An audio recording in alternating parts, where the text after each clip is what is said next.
Welcome to the White Knight Theater. Darkness Episode 1, The Monster in the Rainy Night. It is now 3:40 p.m. on October 19th, 2002. City, it has a typical temperate monsoon climate. Once the mid-autumn festival passes, the chill becomes more intense. These past few days have been marked by continuous drizzle and a sharp drop in temperature. On the streets, strong winds mix with fine raindrops, lashing about mercilessly. A gloomy and cold atmosphere has settled over the city. Despite being the provincial capital and a weekend, this atmosphere is enough to dampen people's enthusiasm for going out. The streets are sparsely populated, with little of the usual hustle and bustle. Zheng Haoming got out of the taxi without even bothering to open his umbrella. He ran a few steps quickly and then dashed into the GTN Internet Cafe at the street corner. As he performed these actions, his somewhat bloated body was far from the agile and nimble figure of his youth. Time leaves its mark on everyone mercilessly. Compared to the streets, the Internet Cafe is bustling with people. Thanks to the many universities nearby, the GTN Internet Cafe never worries about a lack of customers. Boss, I need to extend my time and get a bottle of cola. Sure thing, coming right up. Come on, let's go again, faster. Here you are. This is your internet card. At this moment, the plump cafe owner is standing behind the cash register, guarding his substantial earnings with a beaming smile. Seeing Zheng Haoming rush over, his clothes soaked and his hair in disheveled clumps, he looks somewhat down and out. The owner is slightly surprised and starts to guess in his mind. It's rare to see a man in his 40s or 50s come here to surf the internet. He's probably looking for his child. But at his age, his child must be an adult already, so there shouldn't be any trouble. Never mind, he decides. The owner often encounters such parents who have toiled in vain for half their lives and achieved nothing, only to place all their hopes on the next generation. But if they can't even manage their own lives, how can they manage others? No wonder they often fail in family education. The middle-aged man entering the GTN Internet Cafe appears very anxious. Before he can catch his breath, he has already placed a handbag on the counter and taken out a piece of paper from his pocket. On it is written a web address. Boss, check which computer this web address is on. Even if this web address is from here, what do you want to do? Stop wasting time and just check it for me. The middle-aged man suddenly glares, his eyes burning like fire. This sudden change in demeanor startles the plump owner and also draws the attention of the young female network manager nearby. Her big, watery eyes glance over. The owner is still confused when he realizes his dignity has been deeply hurt. Just as he is about to react, the middle-aged man takes out a badge and slams it on the counter. I'm a police officer. Ah, Shaolin. Help him check which computer this web address is on. Okay, we found it. It's the 6th computer on the left in the second row. Oh, how much time does he have left? Well, he's been online since noon, almost 5 hours. The person using that web address is a young guy, around 20 years old, with dark red hair. Zheng Haoming takes out a digital camera from his handbag and snaps several photos of the young man. The cafe is noisy, and the young man is so engrossed in his online world that he doesn't notice a thing. The plump owner's gaze shifts between the young man and Zheng Haoming, puzzled by the situation. But one thing is certain. The young man has brought trouble in the form of the police. It's a pity to lose such a regular customer. Boss, I'll leave right away. Don't disturb that person. Just pretend nothing happened. Okay. The digital camera suddenly beeps, signaling that its memory is full. Zheng Haoming takes a breath, as if completing a task, and falls into a pensive expression. In the past half-month, he has visited every internet cafe in the city and taken over 300 photos of dozens of targets. He himself doesn't know if it will make any sense. Lost in thought, Zheng Haoming steps out of the cafe. His departure is as sudden as his arrival. As the autumn wind blows and a few cold raindrops hit his neck, he shivers involuntarily. It's really cold. No matter what, he should pay a visit to that person. 18 years have passed. He wonders if the other person will still remember him. Will this be a new beginning, or has it never truly ended?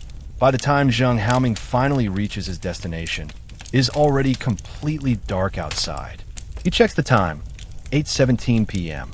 This is a dilapidated area of low, shabby houses.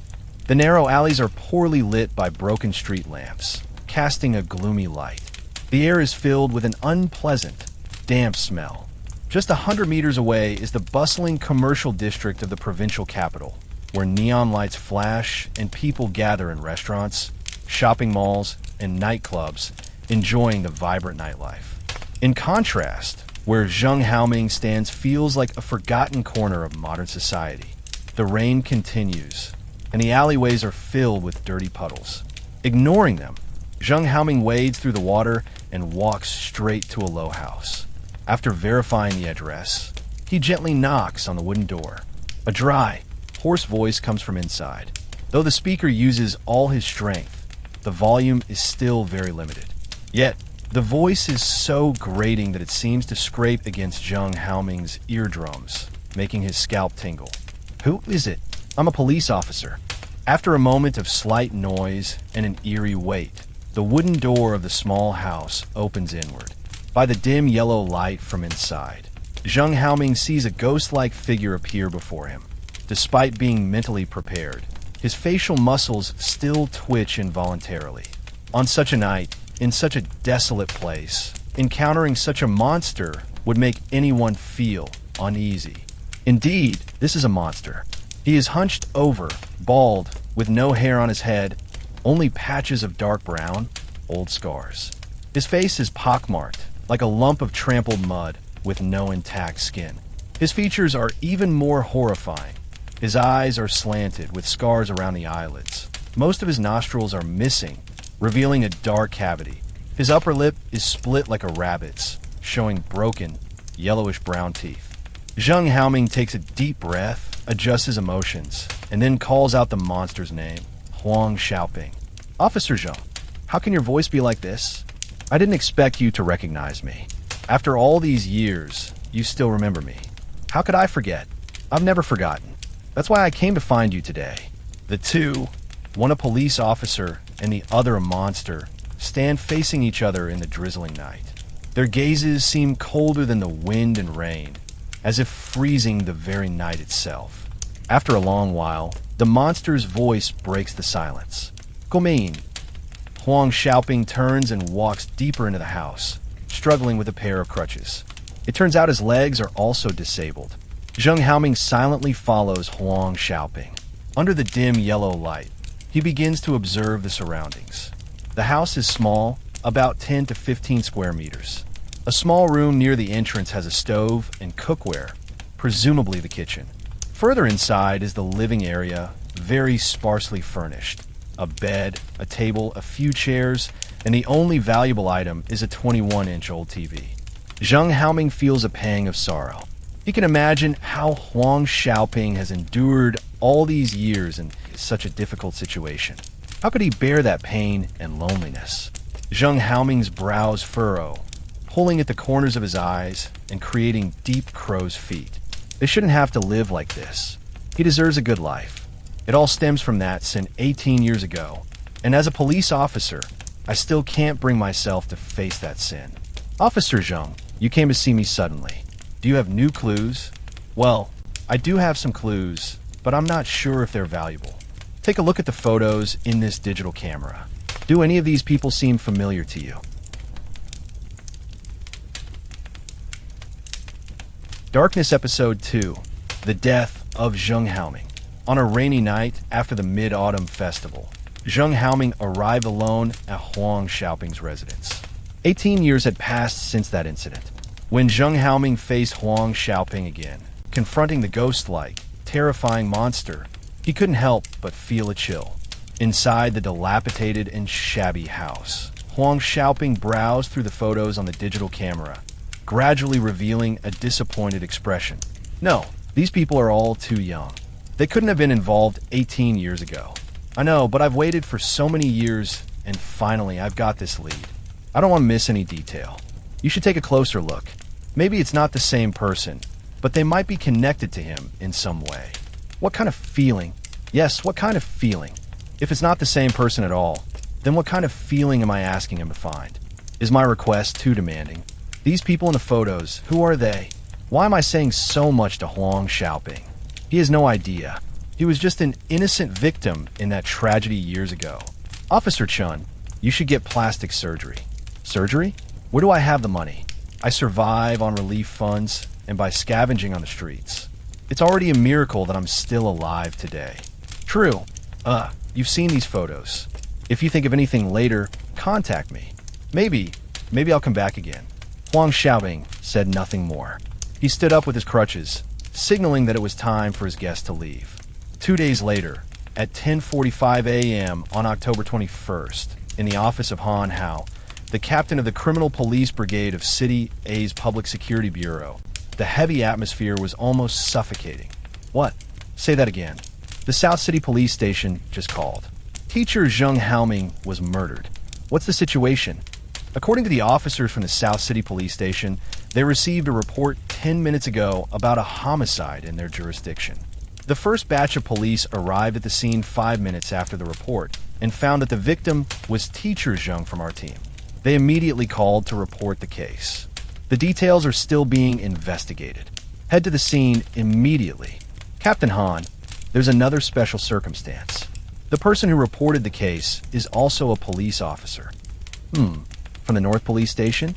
No. He claims to be the captain of the Criminal Police Brigade from Longzhou City. Longzhou is thousands of kilometers away, across several provinces. How did this guy suddenly show up in our territory? However, Han Hao's doubts only flickered in his mind. He had no time to ponder these inconclusive questions.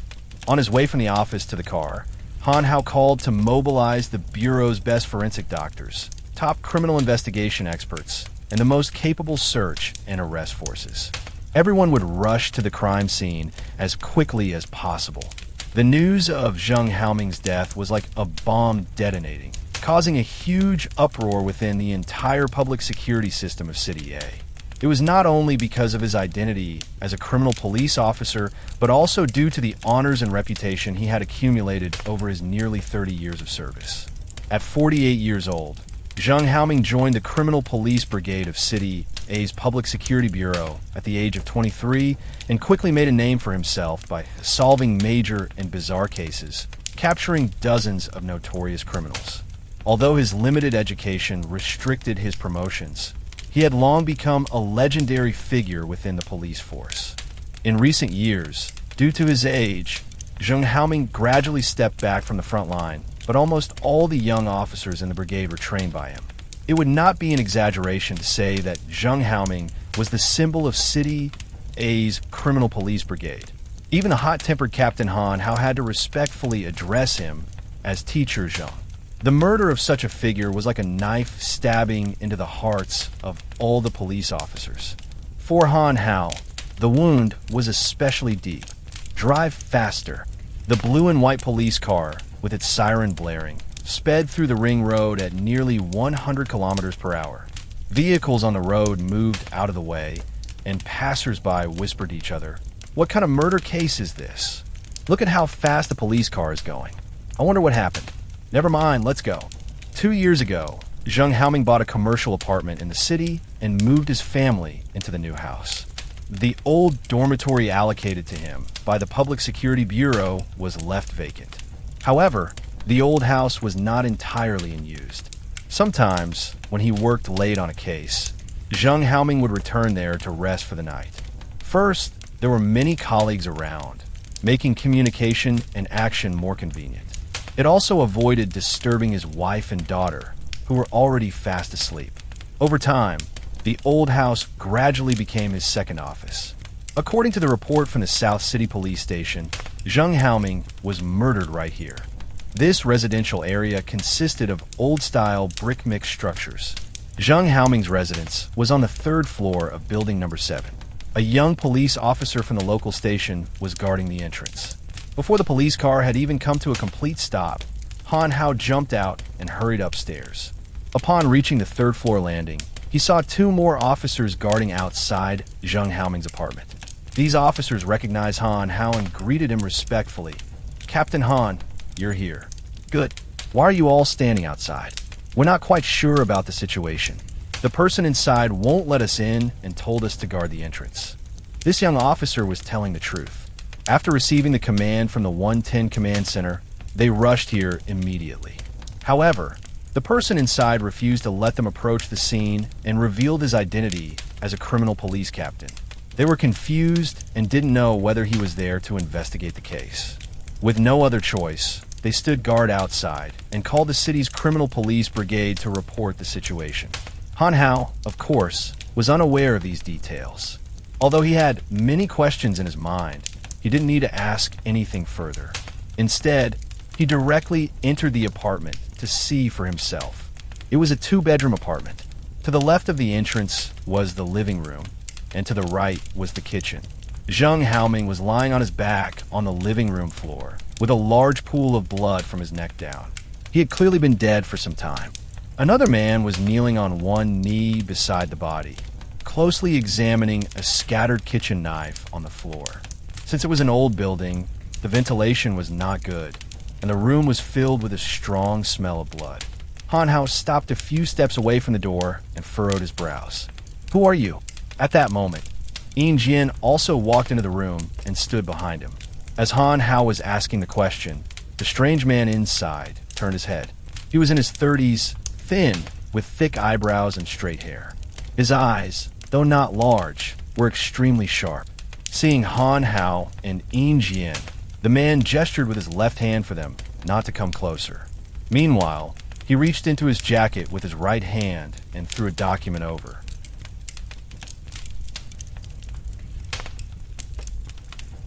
Darkness Episode 3: The Unexpected Arrival of Luo Fei. Zheng Haoming's death was like a deep water bomb, detonating in the hearts of everyone at the city, a public security bureau, and casting a dark shadow over what seemed to be a tranquil city A. At the scene of Zheng Haoming's murder, the arrival of a strange man who took the initiative before anyone else left Han Hao both astonished and secretly annoyed. As he tossed his credentials to Han Hao, the stranger introduced himself. "I'm Luo Fei from the Longzhou City Criminal Police Brigade. Let your information department check my records. You guys are from the criminal police team, right?" "Absolutely. I'm Yin Jian, and this is our Captain Han," Yin Jian replied. "Great. You should be well versed in the basics of crime scene investigation. If you need to get close to the victim, be careful not to disturb any potential evidence," Luo Fei added. Han Hao's face was as stern as water. He waved at Yin Jian, signaling him to step back. Yin Jian shook his head quietly, knowing full well that his captain was always highly self-opinionated. Luo Fei's words, though unintentional, had already crossed a significant line. Coupled with the grief and anger over Zheng Haoming's death, Han Hao was certainly not in a mood to be polite. Sure enough, as soon as Yin Jian stepped outside, Han Hao's voice echoed inside the room, his tone extremely rigid and full of questioning. "Captain Luo, what are you doing here? How can you speak like that?" Yin Jian muttered to himself. "Forget it. My behavior just now wasn't very polite. Oh, I came here for some personal matters to see Officer Zheng." "I didn't expect that, Officer Zheng," Luo Fei began, but Han Hao interrupted him. "Officer Luo, since you're here for personal reasons, please leave the scene first. As for the details, you can go to the entrance and talk to Officer Yin. He'll be in charge of taking your statement." Luo Fei narrowed his eyes, looking at the tall and burly man not far away, who was staring back at him defiantly, showing no sign of backing down. At that moment, with a bit of commotion, 2 or 3 more men entered the room. Judging by their attire and equipment, they were forensic experts and investigators. Seeing the arrival of the identification team, Han Hao urged again, "Leave quickly and don't interfere with our work. I've already made some discoveries. Maybe we should exchange information first," Luo Fei suggested. "No need. This isn't your job. Right now, you're just a witness, and you need to cooperate with our questioning first. As a fellow police officer, you should understand these basic procedures," Han Hao said coldly. "Officer Luo, please come this way." Yin Jian called from outside the door, his attitude much friendlier than Han Hao's. It was like offering Luo Fei a way out of the awkward situation. Luo Fei nodded gratefully and walked outside reluctantly. Inside, Han Hao and his team immediately began investigating the crime scene. Yin Jian led Luo Fei to the stairwell corner and apologized slightly. Officer Luo, this is our standard procedure. I hope you don't take it personally. Now, please describe how you arrived at the crime scene. The details of the incident can be discussed later, but there's something more important we need to do now. Can you mobilize the police force downstairs? Luo Fei asked urgently. This is Captain Han's decision. I can't take the initiative, Yin Jian replied. Then go tell your captain to deploy immediately. We need to search the entire city for a suspect. He's very thin, around 1.65 meters tall, and likely has knife wounds on his hands. He was seen near the crime scene between 11 p.m. last night and 2 a.m. this morning, Luo Fei explained. That's impossible. Captain Han definitely won't listen to you. You should trust me on this, Yin Jian said firmly. You don't understand the situation. It's not about whether I trust you or not. You need to follow Captain Han's orders instead of trying to convince him, Yin Jian insisted. All right, I'll cooperate, Luo Fei said reluctantly. Officer Luo, you mentioned you had some personal matters with Officer Zheng. At 9:52 a.m., I called Officer Zheng's office, but he wasn't there. A colleague of yours, I think his surname is Sun, answered the phone and gave me Zheng's other contact details. I then called his mobile phone, but there was no answer. Later, I learned from his family that he might be here. I arrived at 10:37 a.m. The door was slightly ajar. I knocked, but there was no response. However, I smelled blood inside. I entered and discovered the crime scene, then immediately called 110. I also did some basic investigation to protect the scene. At 10:44 a.m., the local police arrived, but I didn't let them in. You guys arrived at 10:55 a.m., Luo Fei recounted, his statement concise but very clear, with precise timings. Do you know Teacher Zheng? Yin Jian asked. No, I don't. So why did you have personal matters with him? It's about a case Officer Zheng was involved in. It's an old case from 18 years ago. I wasn't a police officer back then. I was one of the parties involved in that case, Luo Fei explained. 18 years ago? That's ancient history. Why bring up now? Yin Jian questioned. Forget about that. Let's not get sidetracked. Can you describe the crime scene?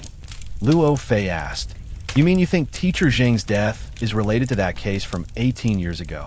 Yin Jian asked, surprised. What case was it? Yin Jian inquired further.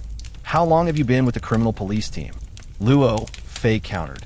Less than 2 years. I graduated from the Provincial Police Academy, majoring in criminal investigation, Yin Jian replied. Then I'm your senior. I studied at the same academy, majoring in criminal investigation. Huang Wei is now a professor in our department, right? He was my classmate. If you ask the old professors, they should all remember me, Luo Fei said. I never expected that. You're truly my senior, Yin Jian said, impressed. Good. Now you should trust me completely. Do you have any questions? Luo Fei asked. I need your help. Yin Jian nodded immediately. Although they had just met, the man in front of him had a strange charm that easily dispelled his doubts, making him feel both close and respectful, like an elder brother. Facing the trust of his junior, Luo Fei was very satisfied. All right, you don't need to ask so much about that case from 18 years ago right now. I have some questions for you. Darkness Episode 4, The Deleted Photos. Facing the sudden appearance of the mysterious stranger Luo Fei, Captain Han Hao, the City Public Security Bureau's Criminal Police Brigade, repeatedly urged him to leave the scene and even had his assistant Yin Jian take him away to make statement. However, not only did Luo Fei quickly gain Yin Jian's trust within a few words, but he also used his identity as a senior from the same school to get Yin Jian to help him with something. Has Officer Zheng been acting strangely lately? Or has he said or done anything unusual? Luo Fei, oh, I see. What case has he been working on lately? Luo Fei inquired further. No specific case, actually. Since Teacher Zheng is no longer directly responsible for frontline cases due to his age, he mostly does analysis and guidance work. But he's the type who can't sit still. Even without any urgent cases, he often goes out to check on the social situation or something, Yin Jian explained. Right, So he's been doing preliminary investigations these past few days, hasn't he? How do you know that? Did he mention it to you? Yin Jian asked, surprised. No, he didn't. Teacher Zheng is quite a loner. He doesn't seem to like talking much. I just noticed that he always carries a digital camera with him when he goes out. That's why I assumed he was doing... Yes, that's right. Our team all uses this brand. How did you know that the camera was on the table in the living room? Yin Jian asked, puzzled. Well, Han has already had people guarding the house. It seems unlikely that I can get in now. Maybe I should ask Yin Jian for help. He might assist me because we're alumni from the same police academy. Luo Fei thought to himself. I need to see that camera, and I need it now. Can you get it for me? Luo Fei asked Yin Jian directly. All right, I'll give it a try, Yin Jian replied hesitantly. But it depends on whether our captain agrees. After all, he's the one in charge, and the criminal police brigade has strict discipline.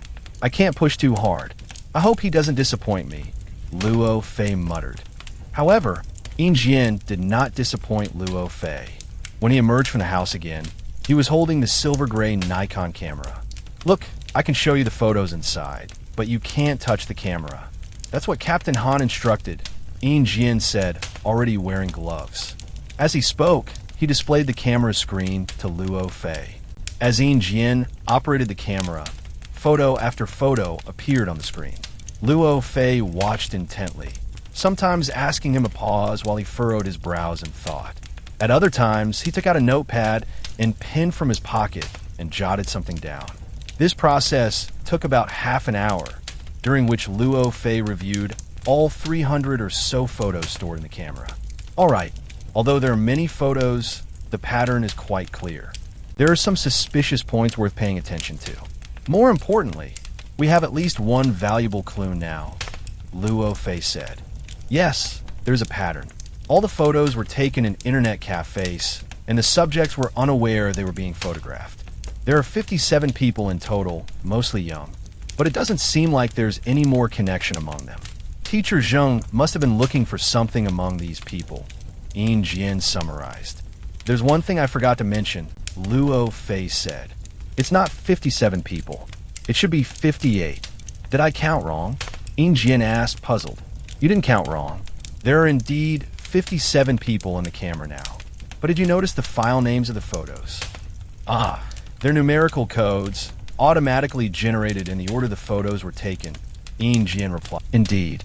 I see now. Those 6 photos were deleted later. Since they're consecutive numbers, they must all be of the same person. The 58th person you mentioned, Yin Jian realized. Who deleted these photos and why? Luo Fei asked. There must be something significant behind this, Yin Jian said thoughtfully. Are you suggesting that these deleted photos are related to Teacher Zheng's murder? Could this person be the target Teacher Zheng was looking for? Luo Fei asked. If that's the case, then we're too late. The criminal has already erased the most important clue. The people left in the camera probably have no significance to the case itself, Yin Jian said, disappointed. But we still have other clues. We can at least try to investigate what Officer Zheng was looking for, Luo Fei said, taking out his notes. Look at this. I made these notes while reviewing the photos. Qitian Internet Cafe, October 19th, 1547. What do you make of that? Luo Fei asked. It seems your powers of observation need some improvement, Yin Jian teased. Didn't you notice that in the last few photos, the window of the internet cafe is visible behind the subjects, and the sticker on the window shows that it's Qitian Internet Cafe? Also, the timestamp in the bottom right corner of the photo shows the time it was taken. Look here, this was taken 2 days ago in the afternoon. Yes, that is indeed an important clue, Luo Fei agreed. All right, you pass my analysis on to Captain Han later. If he's willing to accept it, that's great. Now I'm going to follow my own lead. Keep me updated if anything comes up, Luo Fei said, patting Yin Jian on the shoulder before heading downstairs. 2 hours later, a case briefing was held at the City Public Security Bureau's Criminal Police Brigade. Heads of various branches, criminal police teams, and police stations all attended. The atmosphere in the room was extremely somber as everyone looked at Captain Han Hao, whose face was ashen. As you all know, this morning our city witnessed a heinous murder. I won't elaborate on the victim's identity. Let's take a look at the crime scene directly. Captain Han began, his voice heavy with frustration.